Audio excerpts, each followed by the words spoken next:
జోషి చెప్పు. డ్రైవరా? మందు కొట్టని డ్రైవరా?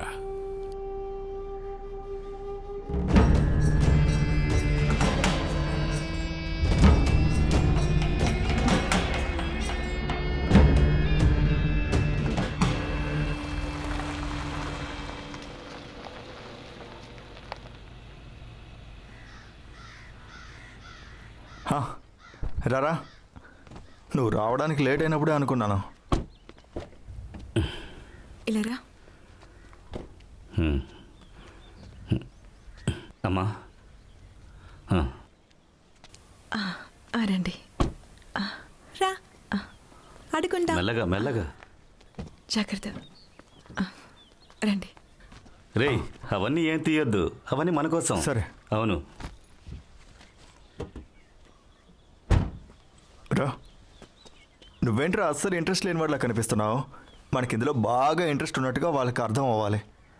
ఇప్పటికే మనం అన్నీ చెడగొడుతున్నామని వాళ్ళు అనుకుంటున్నారు. అడుగుంటా.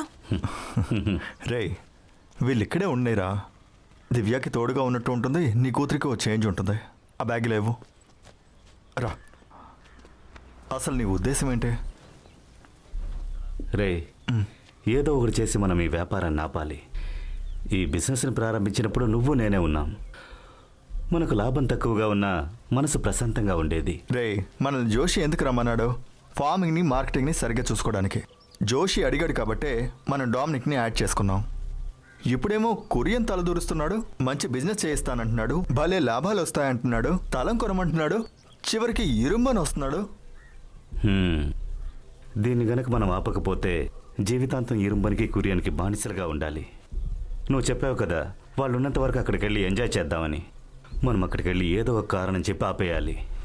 అసలు ఈ కొరియన్కి ప్రాబ్లం ఏంటో నాకు అర్థం కావట్లేదు. రే, కురియన్ గురించి నీకు సరిగ్గా తెలీదు. లాభం లేకుండా ఏ కార్యంలోనూ దిగడు. రే, మన ఇద్దరి పేర్లలో భూమి ఉంది కాబట్టి మనం ఈ బిజినెస్లో కొనసాగుతున్నాం. ఆ కురియన్ చెప్పిన భూమిని మనం కొంటే, అది వాడి పేర్లో కొంటే మనం ఇక పిక్చర్లోనే ఉండము. ఇది ఎంతవరకు వెళుతుందో చూద్దాం. మా అమ్మాయి సర్జరీ పూర్తయ్యాక లీగల్గా ఏదో ఒకటి చేసి డొమినిక్ని ఇందులో నుంచి తీసేస్తాను. రా, వాళ్ళందరూ వచ్చేసారు.